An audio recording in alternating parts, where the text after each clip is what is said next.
Hello, peoples. Today I'm going to be doing a review for Mission Impossible: The Final Reckoning. This is the final, or supposedly final, installment into the Mission Impossible franchise, or at least with Tom Cruise in it. Let's start off by saying my thoughts on these movies. I think 1 is good. I think 2 has its moments. I think 3 is decent. I really like Ghost Protocol, and I love Rogue Nation. Mission Impossible Fallout is one of my favorite, if not my favorite, action movie ever. And then Dead Reckoning is more in the lines of Rogue Nation for me, but still a fantastic, fun, and wild ride. Now here we are with Mission Impossible: The Final Reckoning. Well, my expectations were high for this movie, just because, ever since Christopher McQuarrie has been on this franchise, he has consistently delivered, and what I think is the 3 best Mission Impossible films, which is, Rogue Nation, Fallout, and Dead Reckoning Part 1. I expected, at the very minimum, for this to be, like, the 4th best, because, he's consistently run this franchise really, really well.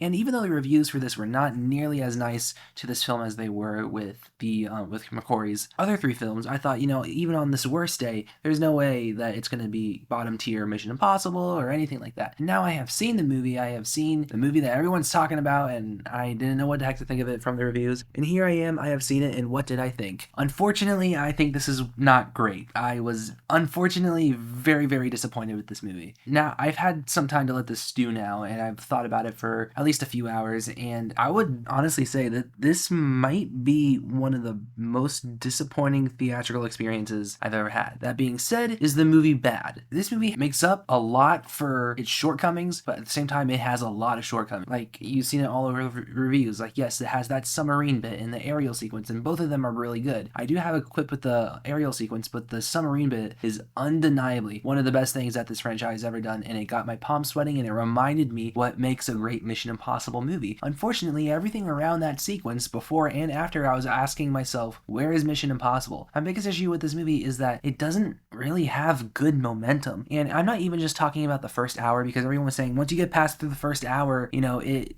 really picks up. For me, it didn't really ever pick up. It just had some good sequences, but the story, the narrative, the flow of the movie, the plot did not really pick up for me, because it felt like it got its priorities wrong for the final installment. It wanted to go bigger, but it sacrificed a lot of characters. And I honestly found myself watching this movie kind of really shocked by some of the choices that these characters are making, particularly Ethan in particular. Tom Cruise tries his hardest to sell some of these choices, and I can't lie and say that he does a bad job, because he does a great job no matter what he's doing. It's just some of these choices, I really was scratching my head throughout with where these characters went. And I'm not just talking about the plot. Like, the logic of the plot, it's so flimsy and it's so muddled and confusing anyway. I'm not even talking about that. I'm just talking about, like, basic character choices, and I'm also talking about what we did with this story for the last one. And not necessarily the story itself, but where we placed characters at the momentum of the film, and like where certain characters play out at certain scenes. And I know this is really complicated. I'm just trying not to spoil anything. I really wish that our characters felt more connected in this last film, because honestly, I felt the team dynamic the least in this film, especially compared to the last film and Fallout. I really think this script had a lot of issues, unfortunately. The action sequences in here that aren't, those 2 big ones, they're good. And the whole thing is that why I'm so disappointed is because, like, when you look into these other films, like particularly the last 3 movies, the movie constantly builds. Maybe not Rogue Nation, but particularly Fallout and Dead Reckoning. It builds suspense. Each sequence is better than the last. It really builds off the momentum of the plot. Versus this movie doesn't really do that at all. It really just feels like a lot of stalling. Honestly, that aerial sequence at the very end of the film that's hyped up, while yes, it's shot beautifully, it has some absolutely thrilling moments, I couldn't help but get taken out of it every single time we cut back to Gabriel, who was in a completely different movie. I really did not like Gabriel in this movie, and while I was indifferent about him in Dead Reckoning Part 1, this movie cemented him. I don't like him as a villain. I think he's really, really bland, and he was way too hammy in this movie, particularly during that aerial sequence, and it really frustrated me because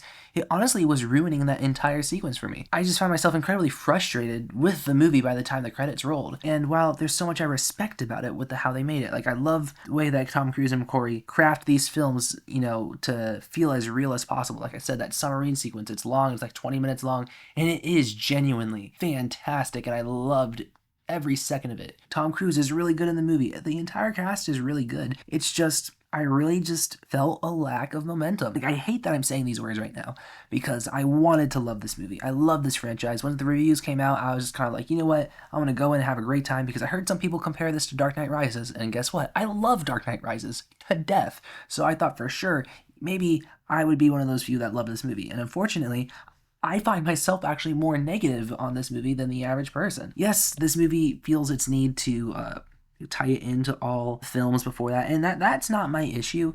I felt like the movie could have found a smarter way to make the audience not need to be reminded about how it ties together, but also have a nice nod to the people who in the audience that do know, but also not make it feel like you're missing out on anything if you haven't seen those other films, because the movie wants to like deeply involve these references and these tie-ins to the point where they have to over explain it a million times, and I understand why they feel like they have to do that.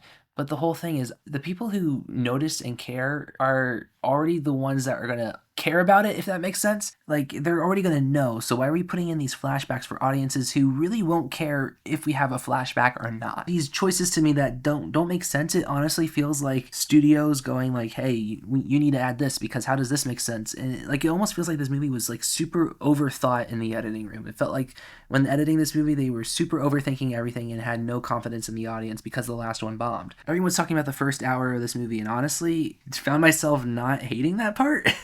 Well, yes, it's exactly what people say it is. It's just exposition after exposition after exposition, and it gets very redundant and over again. I honestly was led to believe that it was just going to be a lot worse than it actually was, and I expected the movie to get significantly better, but unfortunately, it only did one time during the sequence that I knew would be fantastic. I'll just say there's this one tie-in to an earlier film. It has to do with a character, and this character is basically in the rest of the movie at one point, and I just wasn't a fan of that because this movie is already so jam-packed with characters, and like we are bringing in characters from that was just introduced in Dead Reckoning. We have characters that have been here the entire time, and this movie is already so long to the point where I'm very like confused of why are we bringing this back and making them this whole new thing in this movie when it really wasn't even a loose end to begin with, and now we're wasting time on stuff that felt like could have been spent, maybe building up Ethan a little bit better in this film. Because honestly, I just felt like everything that Ethan went through was so surface level of what his arc has been within the last gazillion movies of I don't want my friends to die.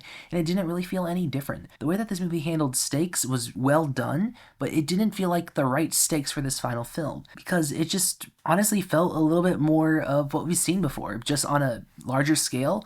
But the whole thing is, I thought this movie was unfortunately very predictable. I hate to say that because my favorite thing about Mission Impossible is that you expect it to go right, it goes left. This movie just made so many turns where I feel like I just called it, unfortunately. And I know it sounds like I'm hating. In a way, I am a little bit on a rant right now because of how disappointed I am in this film, but yet it's still entertaining from beginning to end. I can't deny that. I was incredibly frustrated, but I'm not going to say I was bored while watching this movie because I wasn't. I was really locked in the entire time. The sequences that hit, they really hit hard. The visual effects are fantastic. The movie looks great. It's just so many little choices behind the scenes that really bother me with this, and this is still better than the majority of action films that we get right now, craft-wise, but when it comes to script and story is where it really falls flat and actually goes below what the average is right now for action. But craft-wise, this movie really stands tall and does a great job, and I can't undercut that, and I definitely want to see this movie again. I have very strong feelings right now, and a second viewing will either cement them or make me ease up a little bit. I wish I was saying different words because I love these movies, even the bad ones, like Mission Impossible 2. Part of me loves that movie. Mission Impossible Fallout is one of those theatrical experiences that I'll never forget. I was 13 years old when I watched that movie, and it was really like one of those transformative movie-going experiences for me as a kid.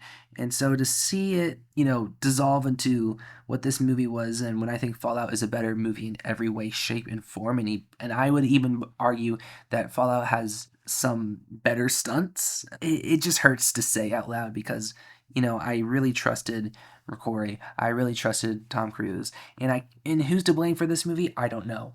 There's actor strike, writer strike, a title change to the point where, you have to redefine what the movie is kind of in the opening hour. So I empathize what they had to do with it. I just wish that they did a better job, and I honestly expected a better job because of the production nightmare that Dead Reckoning went through, and Fallout with Tom Cruise's broken ankle. These movies are used to roadblocks, but I think this movie found its limit, unfortunately, and it unfortunately was on the supposedly final one. While it sounds like I'm very negative on this movie, I'm going to give it a good score just because the commitment to stunts are incredible. It really is not a bad action movie. It's just a poorly written action movie with amazing stunts and characters that I care about, even if I feel like some of them were disserviced. At the end of the day, when it ended, I was happy that I saw the film and I was like, hey, I saw the new MI.